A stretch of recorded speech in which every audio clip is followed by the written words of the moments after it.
folks. This is An Old Sinner Saved by Grace. Pastor Mike Hoggard, pastor of Bethel Church in Festus, Missouri, and head of prophetic research ministry with another Watchman video broadcast. You know, I mean that thing, an old sinner saved by grace. I don't think I'm better than anybody. I don't think that I am some exalted great. Why, everybody wants to be like Michael. I guarantee you, you don't want to be like me. Good to be with you folks this week. I'm back. Some of you said I'd never make it, but I'm back anyway. Glad to be here. We had a good time down in Van Buren, Arkansas last weekend. I heard some good preaching, and I need to hear some good preaching. I need preached at every now and then is what I need. And I asked the Lord to do that, and He gave it to me. And I'm thankful for that. I'm thankful that God brought me back safely, and here today to bring you some things that I saw coming here a while back. And let me just run down the program for you today. We've got the Supreme Court doing stupidly. Oh, we've got the setup. We have, I'm going to talk about the setup for biometric ID cards. What's going to set us up to get us there? And you might be surprised on that. What is setting us up for a mark of the beast system where, you know, like the elite Illuminati control all the banking in the world? We're looking at that. And I've got some stuff on BP. You'll want to see this, I promise you. But let's start off at the beginning here. Our Supreme Court acting stupidly. Constitution takes hit from Supreme Court. The fundamentals of the U.S. Constitution possibly have been shoved one step closer to irrelevance by the U.S. Supreme Court, which yesterday cited an international treaty that has not been adopted in the U.S. as support for its opinion. The issue is raising alarms for those who have been fighting the trend toward adopting international standards for American jurisprudence rather than relying on a strict application of the Constitution. It is bad enough for the Supreme Court to engage in judicial activism, said Michael Ferris of the Homeschool Legal Defense Association. It is far worse when the justices employ international law in supporting of their far-reaching edicts. We have not ratified the UN Child's Rights Treaty. Its provisions should not be finding their way into Supreme Court decisions, he said. Roger Kiska, legal counsel for the Alliance Defense Fund, who is based in Europe, said the Supreme Court's use of an unadopted precedent completely overlooks the checks and balances system that is established by the U.S. Constitution. The Graham v. Florida decision dealt with whether young people could be sentenced to life prison terms if they haven't killed the victims of their crimes.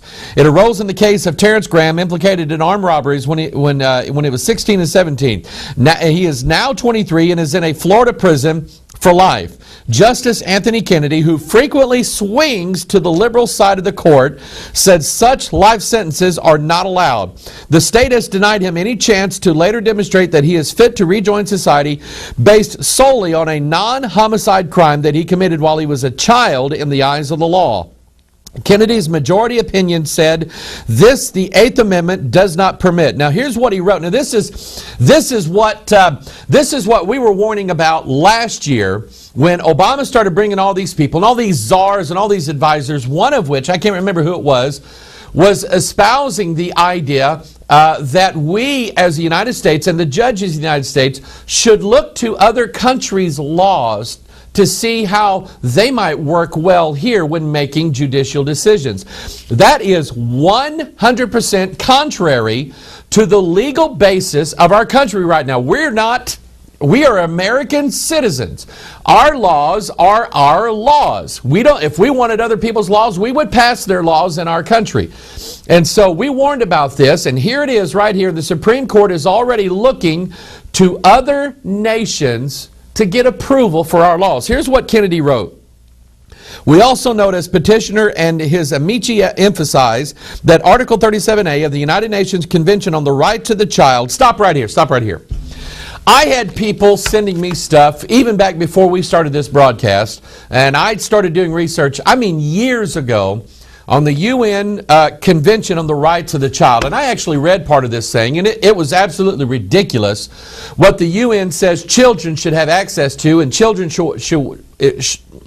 what children should be allowed to do and not to do under this treaty. And those of us who believe in corporal, biblical discipline or punishment according to the Scriptures, those of us who believe in that saw that treaty as a threat to our rights and our obligations as Christian parents to train our children in the way that God tells us to train them. In other words, the UN Treaty to the Rights of the Child would have outlawed and banned corporal punishment for children, would have done away with it, would have made you a criminal for doing what the Bible told you to do. And so I've been against this thing, and so our country never, ever, ever adopted this as a treaty. We never voted on it. We never said, yeah, that's a good idea. We want that here. Our congressmen haven't approved it. Nobody says this is a good idea for our country. Well, nobody with a brain says this is a good idea for our country.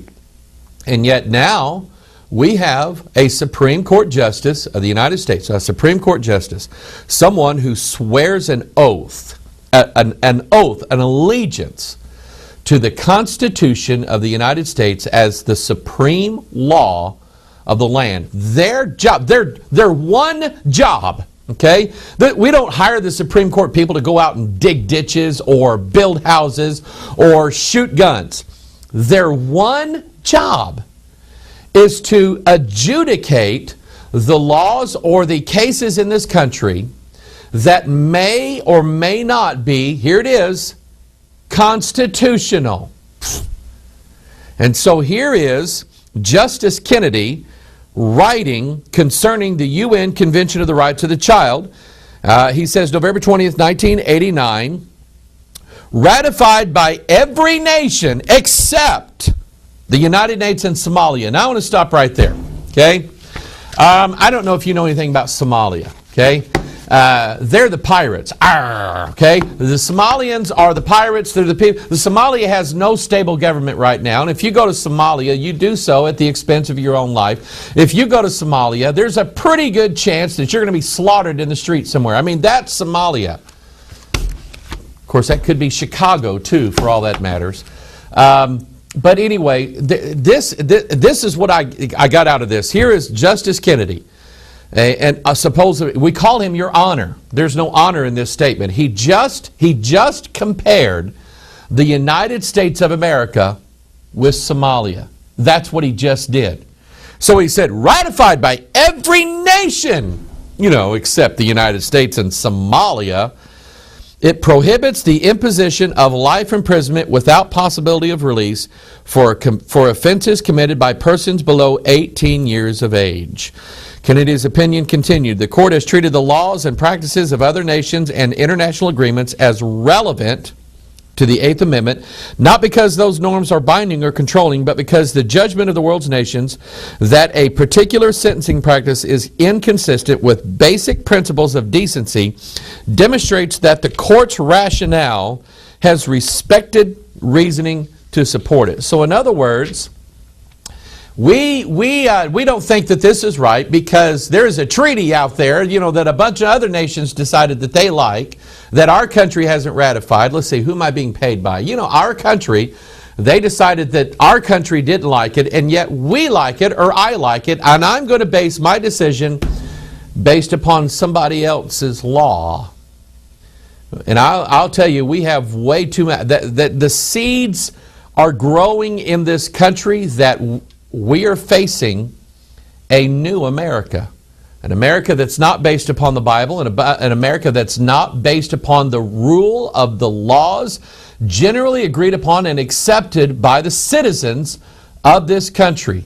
We're dealing with a new America that is global, that looks to the other worlds, that looks to the other nations, the other kingdoms, the other peoples. We are forgetting our heritage, and we're forgetting the very laws upon which our nation was based. Leviticus chapter 18, verse 5. God told His people, ye shall therefore keep my statutes.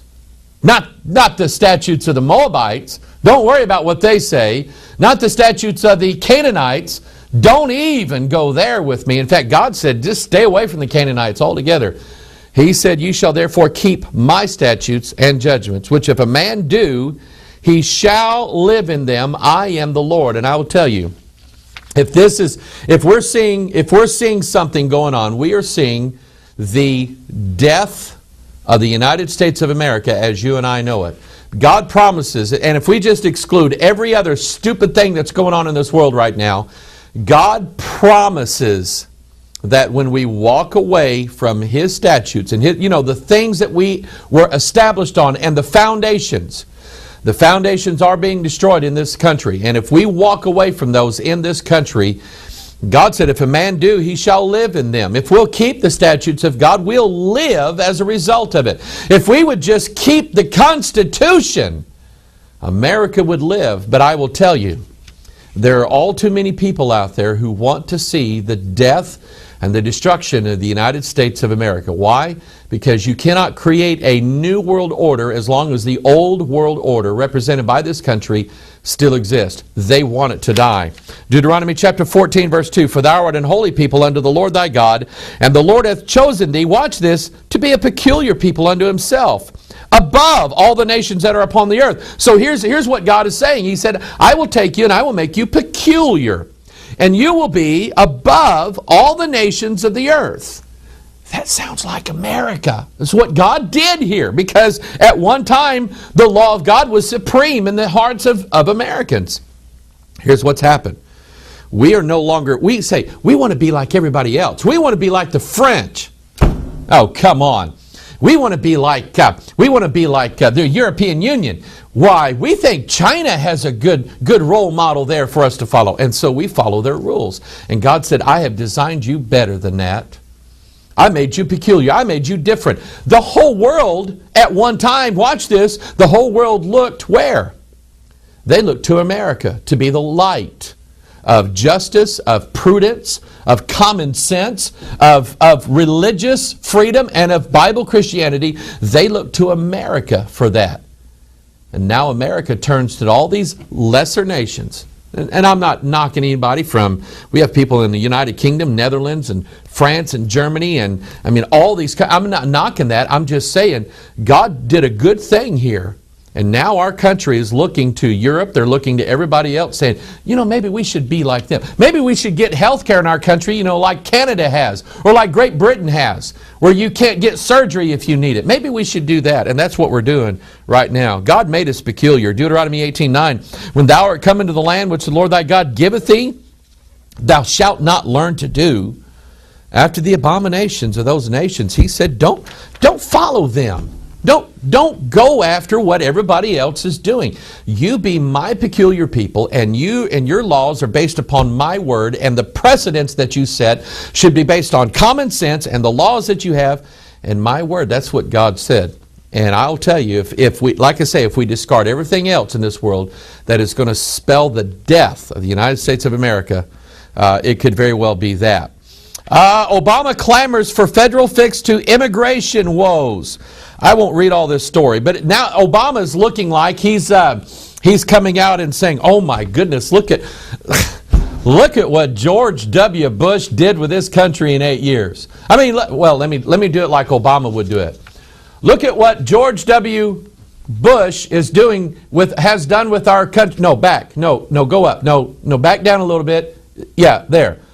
Our immigration problem is a mess. That's how Barack Obama would do it. I don't have teleprompters. I just have sheets of paper. All right? So Obama's coming out now, making it look like that this immigration problem, he inherited this thing. And I want you to get this.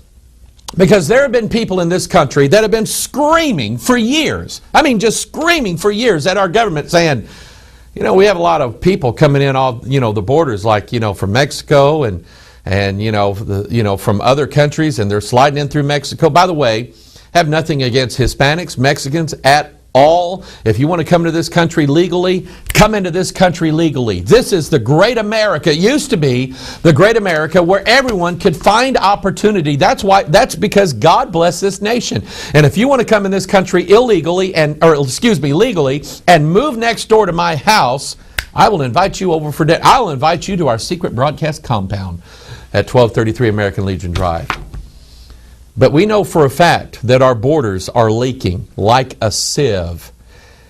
We also know that Al-Qaeda is sending people into this country. How? Through Mexico. And so for years now, we've had a border problem. People screamed at George W. Bush saying, would you please do something to lock down the borders of our country so that people have to come in here the right way? That's just common sense, people. It's not racist. And so, but nobody did anything about it. And did you ever wonder why nobody did anything about it? I have a suspicion. So here is Barack Obama saying, man, we have got a mess on our hands. And oh, by the way, you people in Arizona, you're stupid for trying to lock down your borders, for using your police people to do their job. You're stupid down there. And everybody's boycotting Arizona and calling them racist and calling them pigs and everything else. And I tell you, I support what Arizona has done. I support it because I'm an American. And because I'm a Christian. Yes, I have sympathy for people, but come in the right way, for crying out loud. So anyway, Obama said, oh, we've got a mess down there, and I don't like what Arizona did. We need a federal plan, is what we need. Now, I'll tell you this, okay? I live in Missouri, you know, the heartland of mid-America, the heart of the nation. Missouri doesn't really have a problem securing its borders. You know, we're not trying to keep the Okies out. We're not trying to keep the Kansans out, although you can have Kansas City if you want. We don't want it in Missouri. We're not trying to keep the Iowans out, or the Illinoisans, or the Arkansans, because I'm an Arkansan by birth. We're not trying to keep the Kentuckians out or the Tennessee people out. We're not trying to keep anybody out like that. Did I miss anybody? Nebraska. We're not trying to keep Nebraska out either.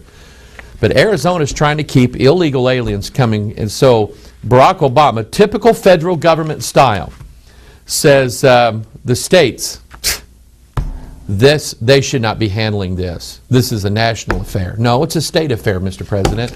So Obama says we need a federal fix on this. Let's see, what can we do? I know, I've got it. Dems spark alarm with call for national ID card. And planned by Senate Democratic leaders to reform the nation's immigration laws ran into strong opposition from civil liberty defenders before lawmakers even unveiled it Thursday. This is dated April 30th of this year. Democratic leaders have proposed requiring every worker in the nation. Now, stop right here, okay? You know and I know that they're not going to really require every worker. That those who are in this country illegally, they're still going to work and they're still going to get by, and it's not going to fix a problem. So what is this national? And oh, by the way, this national ID card is going to have biometric information, such as a fingerprint, but I don't think that it's really going to be your fingerprint. I think it's going to be your deoxyribonucleic acid print, is what I'm pretty sure it's going to be. Biometric card for every American citizen worker in the nation, so that no man might buy or sell unless you had this wonder card from the federal government. This is a national ID card, is what it is. And oh, look, whose name's on it. The proposal is one of the biggest differences between the newest immigration reform proposal and legislation crafted by late Senator Edward Kennedy and John McCain. You see, if we would have got John McCain as president, we would have got there. We'd have just got there like on a wheelchair, a lot slower, okay? The national ID program would be titled the Believe System, an acronym for, boy, I tell you what, that has new age connotations written all over it, and an acronym for biometric enrollment, locally stored information, and electronic verification of employment. I think somebody sat down for hours and tried to make something out of the word believe, is what I think. It would require all workers across the nation to carry a card with a digital encryption key that would have to match work authorization databases. Everybody's in a database, everybody's in a system. Now, I think that the powers that be, and I'm not necessarily saying George Bush or Barack Obama, I'm saying the people behind them. Okay? Make sure they're not behind me. The people that are just checking, okay? the people that are behind them are the ones who I think are who have let this immigration thing and our borders leaking. They're the ones who have let this thing go for so long and have tied the hands of people that really wanted to do something about it. They did so for a reason, because you remember Baphomet, right? And let's see, we have this video here. Where is it? Somebody took my copy of Baphomet. Anyway, got a new video out called Baphomet, the God of Transformation, and I show you the symbolism of the God of the Knights Templar, showing you exactly how things, not just what's going to happen, but how it's going to happen. And in order to bring in a new world order, you have to dissolve the old one. And so they're the ones who are creating this monstrosity of hundreds of millions of illegal workers in this country. They're the ones that allowed it to happen when all we had to do was enforce the laws that we had on the books already. But no. Now we have a crisis. We have a healthcare crisis. We have a bad crisis. Got to do something about it. Now we have an immigration crisis, and now all of a sudden we have a solution. We have a fix for this problem. It's showing up in the banking system. Here is a screen capture I did this morning of the Drudge Report when I came in this morning. Stocks dropped most in a year on economic reports. European debt crisis. Let's see here. Confusion over regulation moves trigger sell-offs. Called the perfect storm. World order. U.S., Britain, and Germany to discuss debt crisis. The euro as we know it is dead. I mean, it's another big banking catastrophe. The FDIC reports problem banks at 775, or 1/10 of all U.S. banks, were on the Federal Deposit Insurance Corp's list of problem institutions in the first quarter as bad loans in the commercial real estate market weighed on bank balance sheets. All right, so this is what I call a setup. I like a good joke. Okay, I like to tell a good, I can't bring any to mind right now, but I like to tell a good joke, especially one that kind of tricks people, all right? And to every good joke, there's always a setup. You got to set people up first. And by the way, if you watch guys like Creflo Dollar and Bit, if you watch these guys, they are masters of manipulation, and they will spend, in a 30-minute program, they'll spend 20 minutes setting you up to swallow the false doctrine they're going to give. You watch their practices, people. But I'm telling you, this whole banking crisis is a setup. If we would let commercial capitalism, which is a bad word now, it's almost like saying some cuss word somewhere, if we would let that fix itself, it would. If we would let the people of this country fix the problems, they would fix the problems. It's called innovation. But here we have these major crises all over the world, and oh my goodness, you know what? We just happen to have a solution for that. So that no man might buy or sell, save he that had the mark, or the name of the beast, or the number of his name. Speaking of marks, one of our astute watchers sent me this. All right, let's see here. Let's get Babel Conspiracy out here. Here's a DVD, digital versatile disc, and here's and this is old-fashioned. Okay, this is like way old-fashioned technology here. It's called a book. Okay, not a Kindle, not an e-book. This is a book, and you can get that from our ministry. It's called The Babel Conspiracy, 9/11, 2012, and beyond.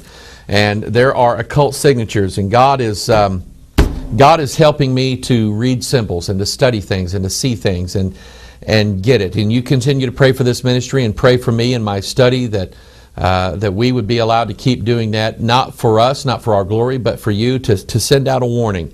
But I'm getting better at spotting and judging symbolisms. I remember the first time I started reading Morals and Dogma, I went, man, this is stupid. What was he, on drugs when he wrote this?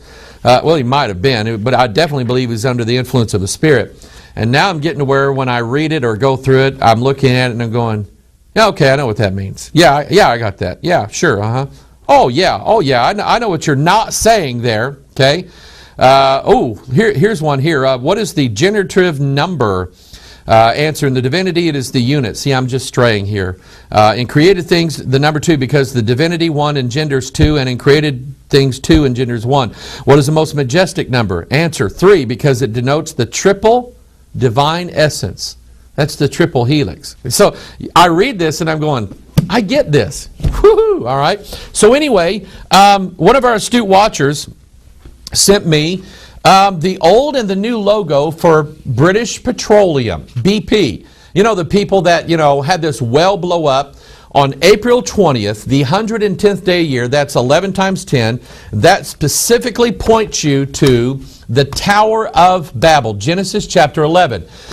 The number 11 in the Bible is the number for chaos, confusion. Now remember, that word chaos also means the pit, the abyss, the deep part of the earth. Where did they get oil from? Hang on to that. So April 20th, 110th day of the year, this oil rig blows up. And you remember the previous story that we did on this. 11 people died. Now you have to believe in spiritual conspiracies in order for you to understand that this is how it works. So one of our watchers said, Pastor Mike, take a look at, here's the old BP logo. It's just BP.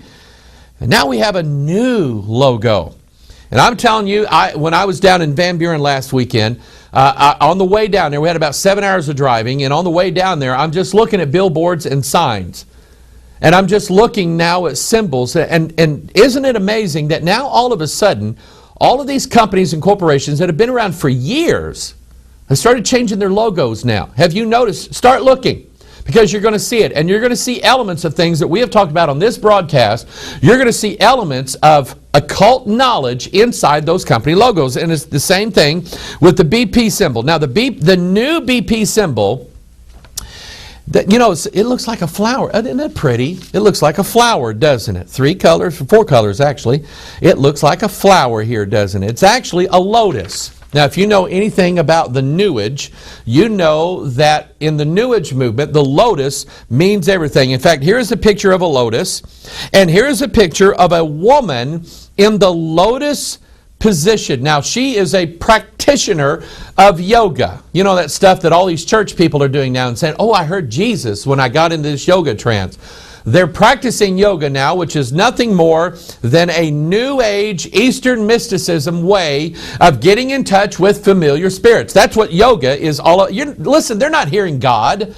They're not hearing from Jesus in there. They're hearing from familiar spirits, masquerading spirits, like the one who masqueraded as Samuel back in the days of Saul when he went to visit Endor, the witch of Endor. But this lotus symbol, in fact, I got a copy of a book called A Dictionary of Symbols, and here's what this book says. The lotus is considered in India as the center point where Brahma dwells. Now, Brahma is a picture of the Antichrist. Now, I want you to get that. Brahma dwells and as the visible manifestation of his occult, which means secret, activity. So let's go back to this logo here. This logo then would represent things that are occulted or things that are a secret. In other words, Brahma is in the center here and he's hiding inside of here. I want you to get that, because all of this symbolism has everything to do with this oil well disaster and all of this stuff. All right? Now, the lotus is related, according to the Dictionary of Symbols, is related to other flower symbols such as the rose and the fleur de lis. Okay, the fleur de lis, there's your triple helix right there. And all of these flower symbols, and I won't go into all the symbolism of it, but all these flower symbols are symbols of what's called the divine feminine or the sacred feminine. Now, the interesting thing is, and we know this from our study on the Da Vinci Code, let's bring out Dan Brown here. When Dan Brown wrote the Da Vinci Code, he introduced some concepts that were not widely known, but now are. In fact, everybody knows about them. The idea of what's called the sacred feminine. In other words, the woman is the goddess. And we need to restore the sacred feminine in politics and in business, and we need to restore the sacred feminine in the church. And that is exactly, my friend, what's going on. The Bible describes this sacred feminine as mystery. Babylon the Great, the mother of harlots and abominations of the earth. She is the antithesis of God. She is the total opposite of God. Whereas God reveals through the pages of the Scripture, she, as the lotus, conceals. She's hiding. Who's she hiding? She's hiding who's inside of her, deep inside of her. She's hiding the Antichrist who's in a pit, who's in the abyss, who's in the chaos right now. Now, here's an interesting... Now it's starting to make sense to me. Because several years ago, when I was doing some comparisons between the King James and the NIV, I happened upon this verse. The NIV says in Job chapter 40, verse 21, under the lotus plants he lies, hidden among the reeds in the marsh. The lotuses conceal him in their shadow. That is exactly. Let me pull this back out here. What the Dictionary of Symbols said, the lotus is considered in India as the center where Brahma dwells, okay, and as the visible manifestation of his occult or secret activity. Man, I knew that I knew that thing was corrupt. And so we see that it is a concealing thing. There's something going on here that you and I can't see. And so let me just say this, okay? So let's get to what we're getting at here. Let's say that there are powers that be that are using this situation, and I believe wholeheartedly they are. I think the end result has yet to be seen. But let's say that there's an organization, there are powers that be, the Illuminati, that's using this BP oil thing as some sort of diabolical plan to bring in a new world order. I could believe that, I really could. What I don't have is internal secret documents from BP. I don't have a letter from, the Antichrist Pope, the Black Pope in the Vatican, writing BP officials saying, blow your rig up. I mean, we don't have that, probably never will. But what we do have is the language of symbols, and we have the revealer of all of these symbols, our trusty King James Bible. And so here it is this lotus idea, and it's concealing in relation to these other flowers such as the rose. Now, this phrase that Dan Brown talked about in the Da Vinci Code, a phrase called sub rosa. You see a picture of it here. Sub rosa means under the roses. And he explains that anything that is done under the roses is going to have a secret to it, a mystery. It's quiet. It's to be concealed. Rosalind Chapel, which is has all these occult symbolisms in it and all this stuff going on, where Dan Brown in the Da Vinci Code said that there's a big secret lying buried underneath it. It's sub rosa. The ceiling of Rosalind Chapel is just covered with roses, so everything that goes on in there is sub rosa. Now, back to the BP symbol. Not only is it a lotus, and this Dictionary of Symbols said that when you're looking at a lotus, you count the number of petals, because the number of petals on the lotus will also indicate a numerical significance. So guess what I did? I went 1, 2, 3, 4, 5. I mean, I did that, okay? And it didn't surprise me. There are 72 leaves on the BP lotus flower that's concealing the Antichrist. Now remember, let's go back now to something else that happened on our side of the world, called these two earthquakes, the one in the Dominican Republic and the one in Haiti, and the other one that happened down in Chile. Remember, they happened, significant, terrible earthquakes. The amount of damage was just horrendous. Captured everybody's attention, and they happened exactly 46 days apart. And if you have not seen that yet, go back to the 2 Watchmen broadcasts that we did on that, and we have them labeled that we're dealing with the earthquakes on there. Go back and watch that. They were in a perfectly straight line, one from another. Both of them happened, here it is, on the 72nd meridian, or line of longitude going north and south. Crossing them is the equator, showing the as above, so below symbol. And all of this, the number 72, of course, Manly Hall says that there are 72 stones in the unfinished pyramid that brings man to illumination. And you see the caption there, Anno Equiptus Novus Ordo Seclorum. So it is about bringing in a new world order. That's what that number 72 represents. In the Kabbalah, you have this concept of the 72 names of God. Here they are listed here. You can't read those. But the 72 names of God, in which if you pronounce all these in the right way, you are invoking the power of God and invoking or provoking or bringing man into a new world order. That's what that number 72 has to do with. And I want you to get this idea of, and I'm going to show you a picture of this here. Here is the major disaster now of what's going on. Not only did this oil rig blow up and kill 11 people, but what is it doing right now as I'm speaking? What's it doing right now? Okay? We have this thing that's in the bowels of the earth, underneath, in a pit, in the chaos, which means the abyss. It's down there, it's hidden, and it's concealed. And what's happening? And where is it happening? It's coming up from the abyss, from a pit down below the earth, and rising up where? Let me just read this to you. Okay, I think there's a picture going on here. Revelation chapter 13. Here it is. Here it is. And I stood upon the sand of the what? The sea. And I saw a beast. And what was that beast doing? Rising up out of the sea. And that's what's going on right now.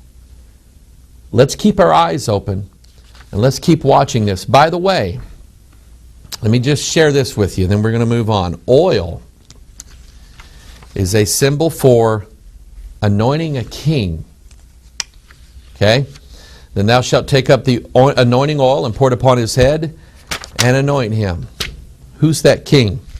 He's the king, I believe, Revelation chapter 9, he is the king of the bottomless pit called Abaddon and Apollyon. Destruction, the destroyer, is coming. We were talking last year about this new theme park that Disney was going to open up called the Harry Potter Theme Park. It's become a reality now, and I'll tell you, millions and millions of kids and families from all over the world are going to go to this thing and get indoctrinated into witchcraft. That's what they're going to happen. But, you know, we see symbols. And I want you to watch this commercial very quickly. And I want you to see if you see, what do you see, what I see? I want you to watch this thing, and then I'll point some things out. I'll show you what it is you probably missed. Take a look. Coming this spring, you can truly be part of Harry Potter's world, where magic becomes real and excitement awaits at every turn. Explore the wizarding world of Harry Potter, a world of magical new adventures only at Universal Orlando Resort, where you can be courageous, be outrageous, be extraordinary. All right, first things first, okay? A broom, okay, without being too graphic. Here's a picture of a witch and a broom. The broom is the symbol for the male, okay? I'll show you the picture again. Just take a look at it. So we have witches receive their power. The witch's power, they say, a Wiccan's power is received, and witches really do use brooms in their rituals. By the way, this is interesting because, and I think this is why God said this. God said in the book of Isaiah, He said, I will sweep them with the besom of destruction. I think everything's in the Bible. I really do. I will sweep them with the besom of destruction. A besom was a broom. And here they are using a broom, and they say that they use this broom to generate sexual energy, and that's where they get their occult powers from. I want you to get this, because this is like sons of God and daughters of men together. So that's the first symbol I wanted to show you. So here are all these Harry Potter and this broomstick. And then we have the Gothic cathedrals. And if you remember from our teaching from the Da Vinci Code, if you don't have that video, you need to get that video. Our teaching on the Da Vinci Code, we show you that the doorways of these Gothic cathedrals represent what's called the mandorla. They are the fusion of two things together. And basically a mandorla, the word mandorla is Italian for almond shape. And the mandorla basically is a symbol. It's a picture of the female organ, is what it is. I mean, that's what that is. When people worship this image, that's what they're doing. If you ever get a chance to see this movie called What Dreams May Come with Robin Williams and Cuba Gooding Jr., and I caught this because here it is, Robin Williams is going to descend into hell so he can save his wife. Okay? And he's dead already, but he doesn't realize he's dead. He has to have his eyes open. And so Cuba Gooding Jr. takes his fingers and draws a mandorla symbol and pushes on it into a wall, and he has to go through that mandorla symbol. Now he's born again. Okay? I mean, you just think about the symbolism. So And by the way, this is not Jesus, this is the Antichrist, okay, in the mandorla. So I want you to watch this symbolism again real quick in this clip and take a look, just take a look at it. Explore the wizarding world of Harry Potter. A world of magical new adventures only at Universal Orlando Resort, where you can be... I mean, that's like perverted, okay? That's just, there's something, listen, the God of this world is lascivious, and it's bringing lasciviousness into the minds of our children, and it's bringing it in a lot of cases into the church. This Watchman broadcast, we have a new sponsor. We have a sponsor for our broadcast. This Watchman video broadcast is brought to you by the new Ford Mustang. Take a look. I wanna see you in the mountain. I wanna see you when the breaking day is sounding. You gotta go, it's alright. And when I get the same reaction, I know this time is gonna get some satisfaction. You gotta go. Okay, Ford's not really paying me, you know, to run their commercials for them. Okay, I wouldn't take the money anyway. But you get that, don't you? Okay, transformation, a whole new breed. Think of the imagery that's being projected at people. Here's a new article.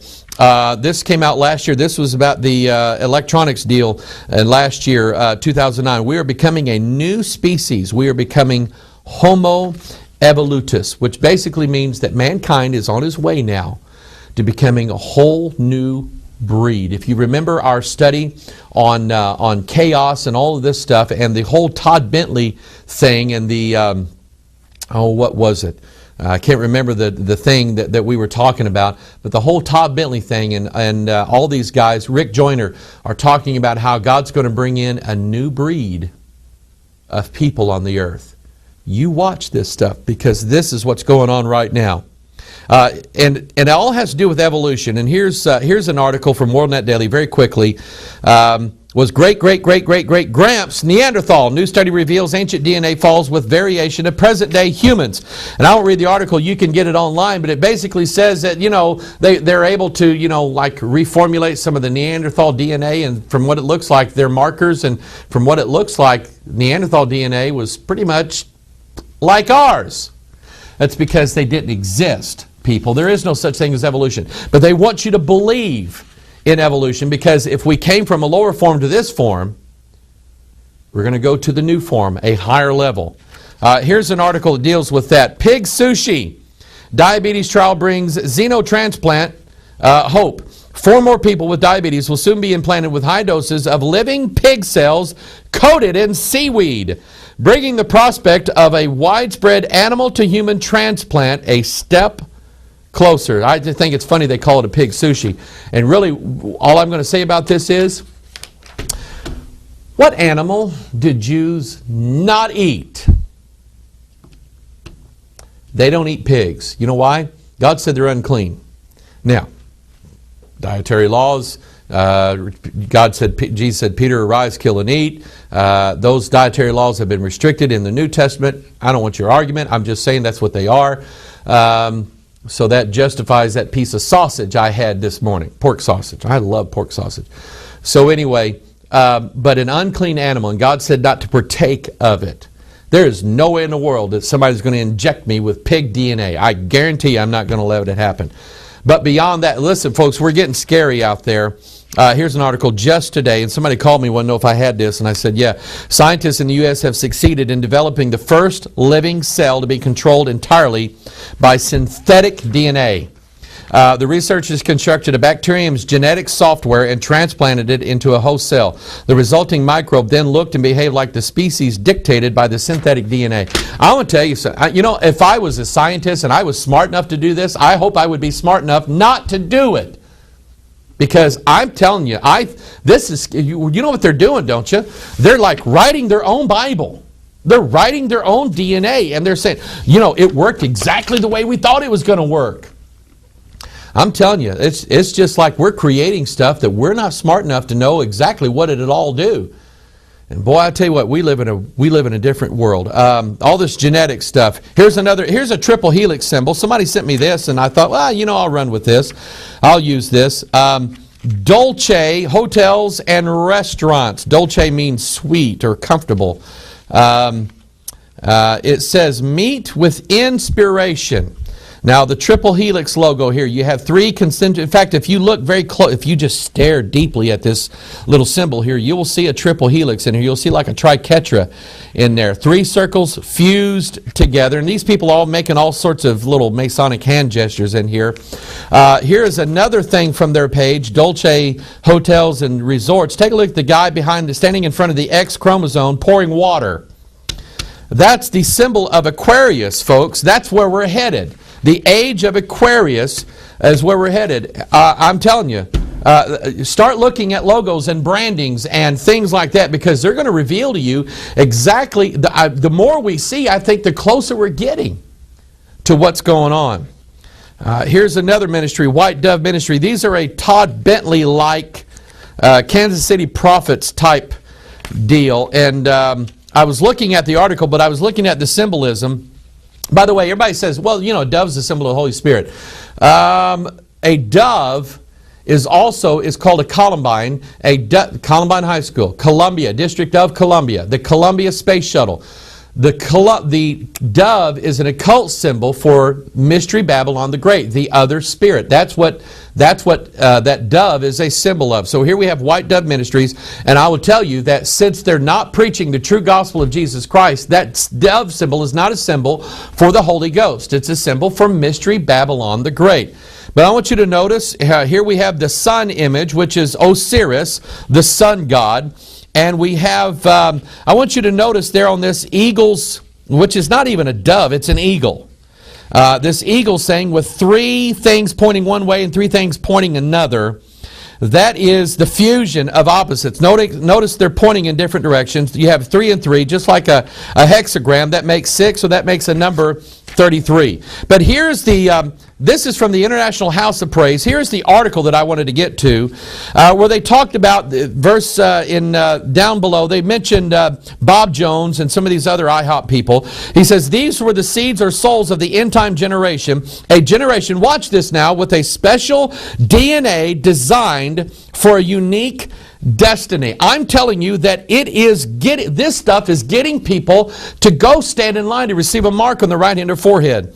What has been sown into these souls is a hunger for God and a thirst for the supernatural. We're beginning to see this emerging, like that oil coming up, that's emerging. We're beginning to see this emerging in the raw faith of the youth, as seen at the call gatherings in Lou Engle's 24/7 prayer internship program in Washington, D.C. They talk about the 3 baptisms, 1, 2, 3, triple helix. Let's see here. In the years to come, it will not just be nice or exciting to live in the supernatural. It will be necessary for our survival. According to Neville Johnson's prophetic word. Let's see, I don't know what book of the Bible he wrote.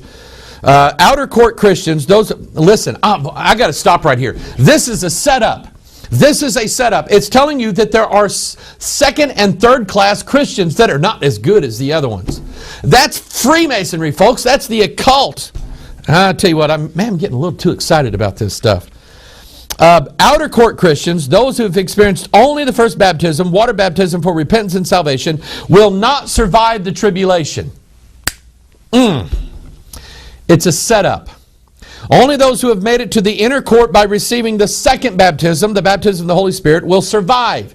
Listen, my Pentecostal friends, be careful about what you're teaching people, because you were taught this. Somebody had an agenda. It was a setup, folks. It was setting you up because you said, well, I got saved and baptized, but then I got baptized in the Holy Ghost. And you think that's it. But it wasn't. It was a setup. Just like contemporary Christian music in the 70s and 80s. It was a setup. What was it set up for? Getting churches to play AC/DC in their church. Okay?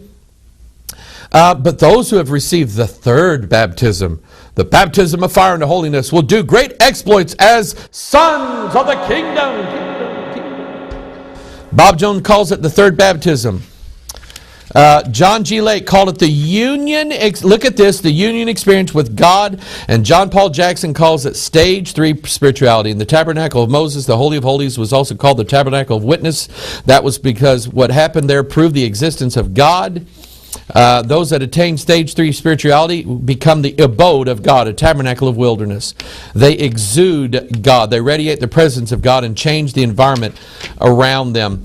Then here we have the setup here, from an escapist rapture mentality to a warfare kingdom mentality.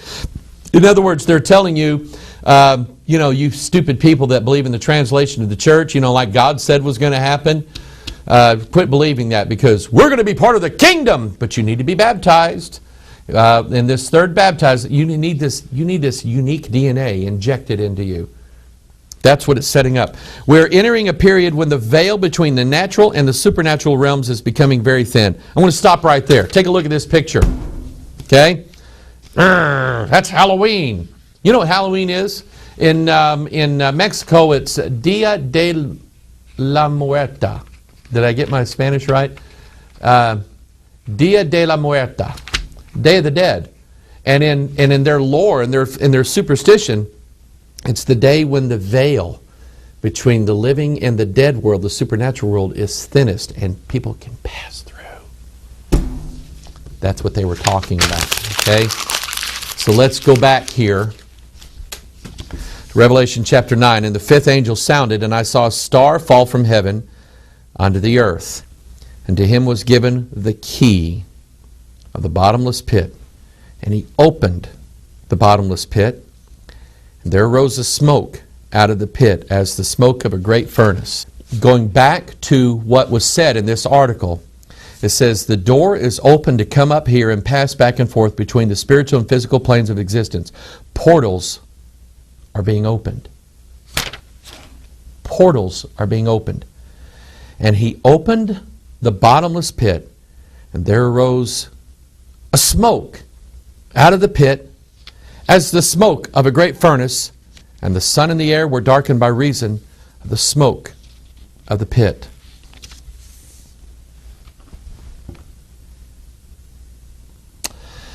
We live in some interesting times, people. I hope you're ready. I hope you're prepared. I started out the broadcast by saying I'm a sinner saved by grace. That's all I am. I'm not anything else beyond that. I'm a sinner, and I'm saved by the grace of God. You also are a sinner. The question is, are you saved by the grace of God? Are you born again? And I'm telling you, if you don't believe this Bible, and believe this Bible was written for you and to you. I mean everything in this Bible. Don't give me this nonsense about, well, parts of it are only to Israel, and parts of, there's only a few things in it for me. I'm telling you, this Bible, this whole thing is for you. You'll do well to take heed to it, my friend. Because if you're not saved and you're not born again, you're running out of time. You're running out of time. Okay? I don't know when it's going to be, don't know how soon it's going to be. But you are running out of time. Get your heart right with God, or you'll be in line to receive a mark on your right hand or forehead. Oh, it's good to be back here today. Remember our books. If you don't have our books, we can get you our books. Alicia's making books right now. We have By Divine Order and the King James Code. These both deal with Scripture numerics and Bible prophecy.